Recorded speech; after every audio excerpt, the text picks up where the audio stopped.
आज हम आपको दिखाएंगे कि उत्तर प्रदेश में सरकार को 4 वर्ष पूरा हो जाने के बाद जनता का मूड क्या है। एबीपी गंगा और सी वोटर ने अब तक का सबसे बड़ा सर्वे किया है, जिसमें हम आपको बताएंगे कि आज अगर चुनाव हुए तो यूपी और उत्तराखंड में किसकी सरकार बन सकती है।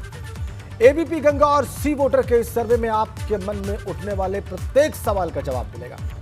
हम आपको यह बताएंगे कि अगर आज चुनाव हुए तो किस पार्टी को कितने वोट मिल सकते हैं, कितनी सीटें मिल सकती हैं, पहले और अब में क्या फर्क दिख सकता है। सबसे पहले बात करेंगे आज चुनाव हुए तो उत्तर प्रदेश में किस पार्टी को कितने वोट मिलेंगे, कितने फीसद वोट मिलेंगे, इस सवाल की। सवाल यह था कि यूपी में आज चुनाव अगर हो जाए आज की तारीख में तो किस पार्टी को कितने प्रतिशत वोट मिलेगा।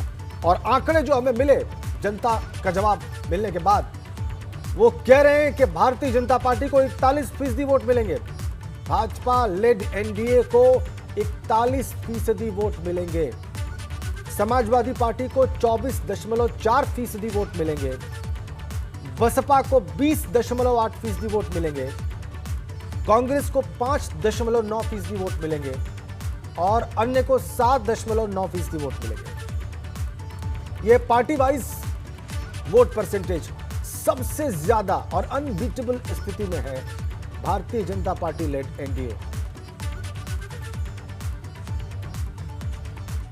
तो आपने देखा एबीपी गंगा सी वोटर के सर्वे का नतीजा, अगर आज चुनाव हुए तो किस पार्टी को कितना प्रतिशत वोट मिलेगा। अब हम आपको दिखाते हैं कि पिछले चुनाव और हमारे सर्वे के नतीजे में वोट प्रतिशत में कितना बदलाव हुआ है। 2017 के मुकाबले किसको कितना वोट मिल रहा है, यह तुलनात्मक अध्ययन हम आपको बता रहे हैं। भारतीय जनता पार्टी को 2017 में 41% से ज्यादा वोट 41.4% वोट मिले थे, इस बार 41% मिल रहे हैं, यानी कि मार्जिनली डाउन है, लगभग 0.4% कम वोट मिल रहे हैं। समाजवादी पार्टी को ज्यादा मिल रहे हैं पिछली बार की तुलना में, 22% वोट उन्हें पिछली बार मिले थे 2017 में, और अगर आज चुनाव होते हैं तो उन्हें 24.4% वोट मिले। बसपा को 22.2% वोट पिछली बार मिले थे, अगर अभी चुनाव हुए तो 20.8% वोट मिल सकते हैं। कांग्रेस को 6.2 पिछली बार, इस बार कम हो सकता है आंकड़ा, 5.9% वोट ही हासिल कर पाएगी कांग्रेस अगर आज की तारीख में चुनाव होते हैं तो, और अन्य का वोट फीसद भी गिरेगा। अगर आज चुनाव हुए तो 8.2 से गिर के रह जाएगा 7.9।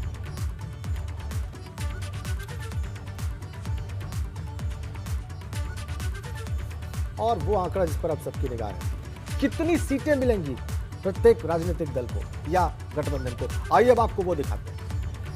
इस बार अगर आज की तारीख में चुनाव हो जाए तो किस पार्टी को कितनी सीटें मिलेंगी। भारतीय जनता पार्टी और एनडीए को मिल जाएंगी 284 से 294 सीटें, यानी कि पिछले प्रदर्शन से थोड़ा सा कम।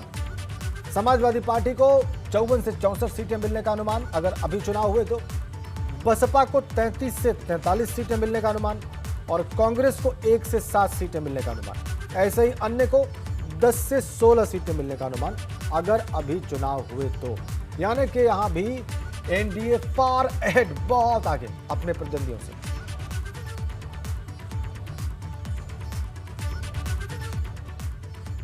और रोजगार के मामले में योगी आदित्यनाथ, अखिलेश यादव और मायावती में लोग किसे बेहतर मानते हैं आज की तारीख में, इसके आंकड़े हम आपको बताते हैं जो सर्वे में हमें मिले हैं एबीपी गंगा और सी वोटर के।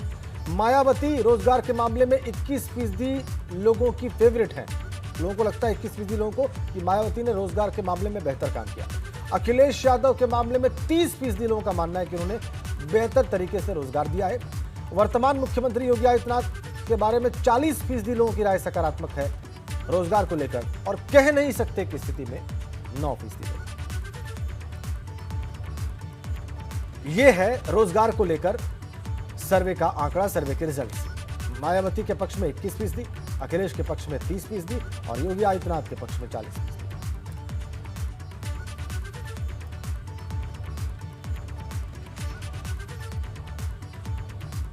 सर्वे के इन आंकड़ों पर और विस्तार से बात करते हैं, और इसके लिए हम रुख करेंगे अपने सहयोगी अनुभव शुक्ला का, जो लखनऊ से इस वक्त हमारे साथ सीधा जुड़े हुए हैं। अनुभव, कुछ बातें हैं, कुछ मुद्दे हैं जिन पर जनता वोट करती है, करती आई है ट्रेडिशनली, और वो मुद्दे हमने अपने सवाल में रखे और उन मुद्दों में से कुछ के रिजल्ट्स का अभी अभी मैंने जिक्र किया, चाहे वो रोजगार हो या दूसरी स्थितियां। रोजगार को लेकर भी जबकि विपक्ष बहुत मुखर होकर वर्तमान सरकार पर आरोप लगा रहा है कि इस सरकार ने रोजगार दिया नहीं है, रोजगार छीना है, इस स्थिति में भी इस सर्वे में 40% लोग वर्तमान मुख्यमंत्री के प्रति सकारात्मक रवैया रखते हैं। अनुभव ये तो आश्चर्यजनक होगा विपक्ष के लिए।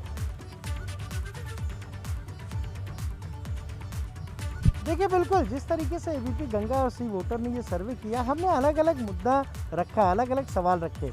भ्रष्टाचार को लेकर भी सवाल रखा, कोरोना काल में किस तरीके से सरकार ने कोरोना पर नियंत्रण किया उसको भी लेकर सवाल पूछा, और जब रोजगार को लेकर सवाल पूछा तो 40% लोगों ने, उत्तर प्रदेश की जनता ने ये कहा कि हाँ, रोजगार देने के मामले में मुख्यमंत्री योगी आदित्यनाथ बाकी जो दूसरे मुख्यमंत्री रहे हैं उत्तर प्रदेश में पूर्व मुख्यमंत्रियों से काफ़ी आगे हैं। और ये दिखता भी है राजेंद्र, आपको याद है किस तरीके से जब कोरोना चल रहा था, प्रवासी श्रमिक आए थे तो कैसे तमाम सारे लाखों मजदूरों को उत्तर प्रदेश में रोजगार दिया गया, और 4 लाख तो सरकारी विभागों में अब तक रोजगार दिया जा चुका है।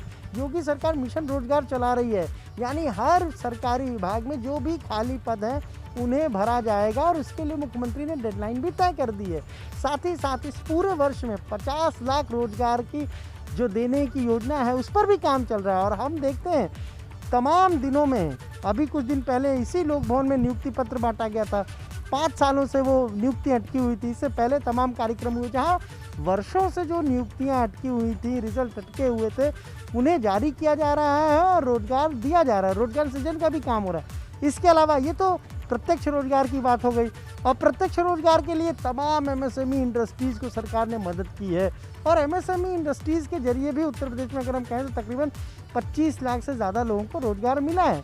तो रोजगार सृजन की दिशा में काम सरकार कर रही है, और यही वजह है कि जब हमने ये सवाल अपने सर्वे में पूछा तो लोगों ने साफ तौर पर कहा कि मुख्यमंत्री योगी आदित्यनाथ ने रोजगार पर जो वादा किया था उस पर वो खरे उतरे हैं। ठीक है अनुभव, आप हमारे साथ बने रहिए। बता दें अपने दर्शकों को कि आज 4 साल पूरे होने पर मुख्यमंत्री आज खुद प्रेस वार्ता करेंगे, जनता के सामने अपने 4 साल के शासन का रिपोर्ट कार्ड रखेंगे। सुबह 10:30 बजे 4 साल का लेखा जोखा देंगे मुख्यमंत्री योगी आदित्यनाथ। पंचायत चुनाव के साथ मिशन 2022 का प्लान भी तैयार है। सभी जिलों विधानसभा क्षेत्रों में भी कार्यक्रम होंगे। मंत्री, विधायक, सांसद जनता को उपलब्धियां बताएंगे। लोक भवन में सीएम योगी प्रेस कॉन्फ्रेंस करेंगे।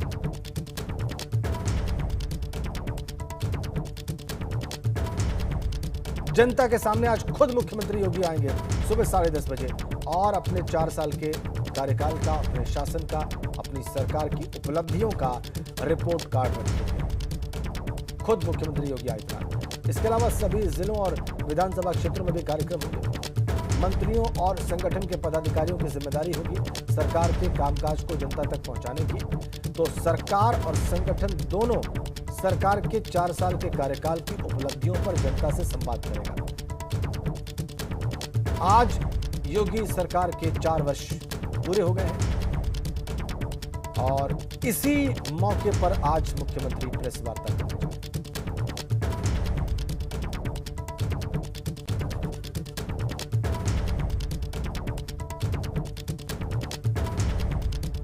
हमारे 3 सहयोगी इस वक्त हमारे साथ सीधा कनेक्ट है।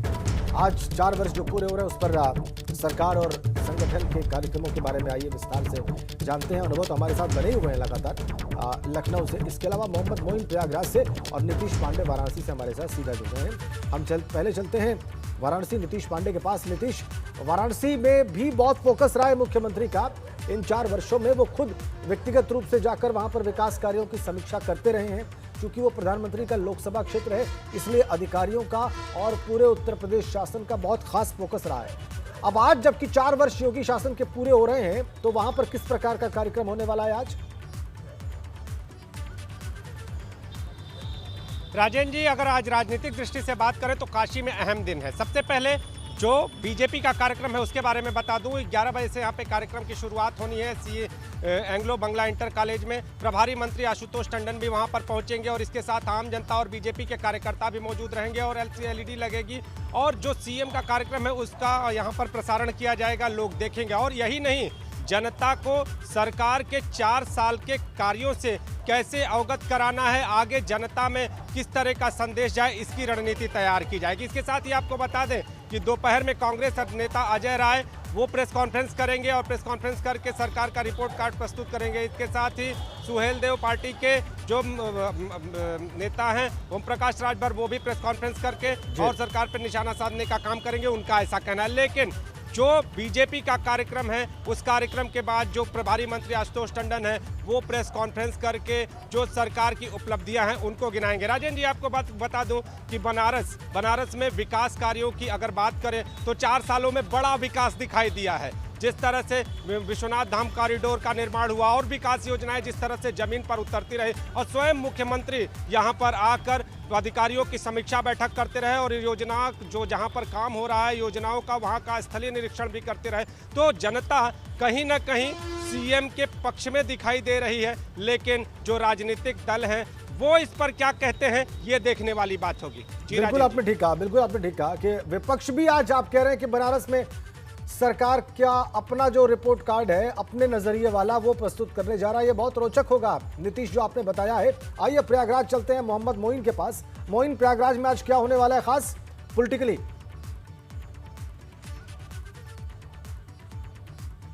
उत्तर प्रदेश की योगी सरकार के 4 साल आज पूरे हो रहे हैं। इस मौके पर सरकार जहां अपनी उपलब्धियां गिनाएगी वहीं विपक्षी पार्टियां जो है वो सरकार पर निशाना साधने का काम करेंगी। प्रयागराज की बात करें तो ये डिप्टी सीएम केशव प्रसाद मौर्य का गृह जनपद है, इसके साथ साथ 2 कैबिनेट मंत्रियों का गृह जनपद है। और प्रयागराज की बात करें तो योगी सरकार के पास बताने के लिए बहुत कुछ है, उपलब्धियां गिनाने के लिए बहुत कुछ है। 2019 में दिव्य और भव्य कुंभ का आयोजन किया गया था जिसे देश ही नहीं बल्कि पूरी दुनिया ने देखा था और योगी सरकार की बड़ी उपलब्धियों में कुंभ का आयोजन एक है। इस तरह से अगर हम बात करें तो प्रयागराज में आज कई आयोजन होने हैं। दिन में 11 बजे सांस्कृतिक केंद्र में सरकारी कार्यक्रम होने हैं जिसमें उत्तर प्रदेश सरकार के मंत्री और प्रवक्ता सिद्धार्थनाथ सिंह शामिल होंगे। इसके साथ साथ सिद्धार्थनाथ सिंह दोपहर 3 बजे सर्किट हाउस में प्रेस कॉन्फ्रेंस कर सरकार की उपलब्धियों को बताएंगे। और भारतीय जनता पार्टी की अगर हम बात करें यानी संगठन की बात करें तो संगठन ने तो 8 दिन का लंबा चौड़ा कार्यक्रम तय कर रखा है। जो पार्टी के पदाधिकारी हैं, नेता हैं, कार्यकर्ता हैं, वो इन 8 दिनों में गांवों में जाएंगे, गलियों में जाएंगे और सरकार की उपलब्धियों को लोगों के बीच बताएंगे।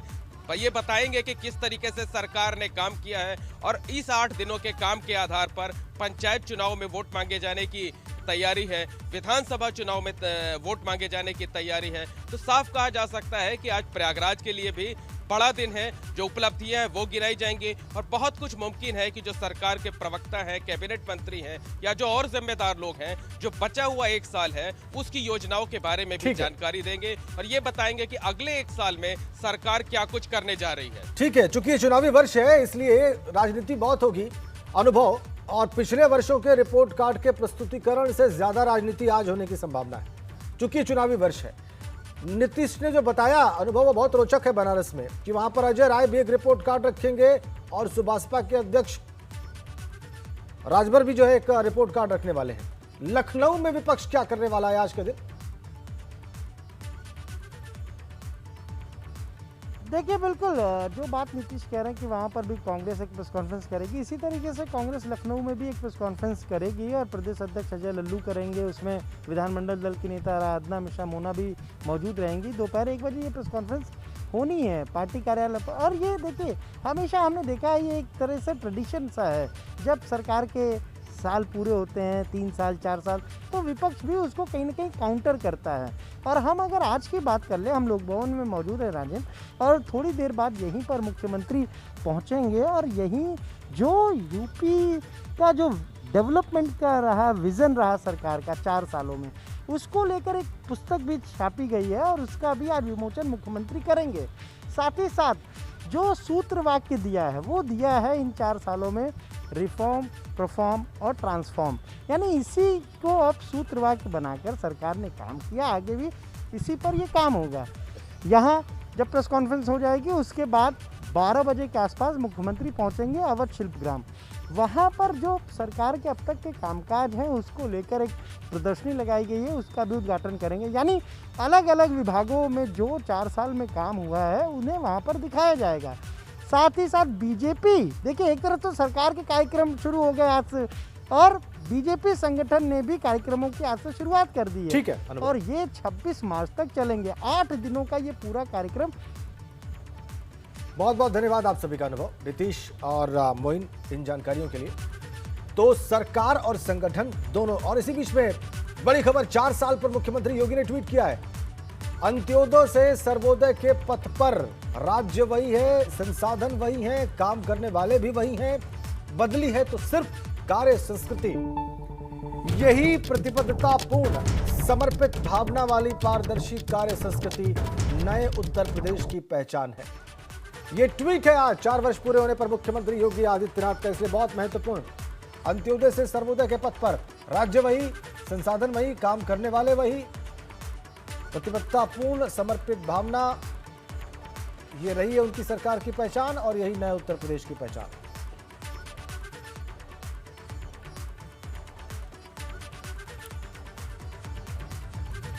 दो दिनों के मथुरा दौरे पर पहुंचे अखिलेश यादव का बिल्कुल अलग अंदाज दिखाई दिया। वृंदावन की सड़कों पर निकले सपा के राष्ट्रीय अध्यक्ष अखिलेश यादव ने रुककर दुकानदारों से बातचीत की। अखिलेश ने न सिर्फ बातचीत की बल्कि कुल्हड़ में कढ़ाई का दूध पीकर आनंद भी लिया। इस मौके पर सपा कार्यकर्ता भी मौके पर मौजूद रहे। आज अखिलेश के मथुरा दौरे का दूसरा दिन। आज अखिलेश यादव और जयंत चौधरी एक किसान रैली को भी संबोधित करेंगे। नितिन उपाध्याय हमारे सहयोगी इस वक्त हमारे साथ था, सीधा कनेक्ट है, उनके पास चलते हैं और अखिलेश यादव के आज के कार्यक्रम के बारे में और महापंचायत के बारे में विस्तार से समझते हैं। बताइए आज क्या विशेष होने वाला है वहां पर, नितिन? देखिए, लगातार जिस तरीके से किसान आंदोलन पश्चिमी उत्तर प्रदेश में सबसे ज़्यादा उसका असर नज़र आ रहा है, और ऐसे में तमाम विपक्षी दल पूरी तरह से इस आंदोलन के ज़रिए जो पॉलिटिकल माइलेज लेना चाहते हैं उसमें जुटे हुए हैं। देखिए 5 मार्च को अलीगढ़ के टप्पल में अखिलेश यादव ने एक रैली की थी, और उसके बाद आज 19 तारीख को मथुरा में रैली कर रहे हैं जयंत चौधरी, जो उनके साथ उनके पार्टनर हैं। और ऐसे में जयंत चौधरी की तो पहले भी मथुरा में रैली हो चुकी है, जनसभा हो चुकी है, किसानों के साथ बैठक हो चुकी है, आगरा में हो चुकी है, और अब आज एक बार फिर से अखिलेश यादव और जयंत चौधरी एक बार फिर से बाजना के मोर की इंटर कॉलेज में एक किसान महापंचायत में अब बोलने जा रहे हैं। बड़ी संख्या में किसान इसमें जुटने की उम्मीद है। कुल मिलाकर कई दिनों से समाजवादी पार्टी और आरएलडी के जो कार्यकर्ताओं ने गांव-गांव जाकर किसानों से संपर्क किया है। तो आप कह रहे हैं कि आज जो महापंचायत होने वाली है वो बहुत महत्वपूर्ण है समाजवादी पार्टी के लिए भी और राष्ट्रीय लोकदल के लिए भी, क्योंकि दोनों ही दलों के कार्यकर्ताओं ने बहुत परिश्रम किया है इसके लिए जमीन पर उतरकर। बहुत बहुत धन्यवाद नितिन उपाध्याय आपका इन जानकारियों के लिए। इस कार्यक्रम पर भी हमारी नजर रहेगी और इससे जुड़ी अपडेट भी हम आपको अवश्य बताएंगे।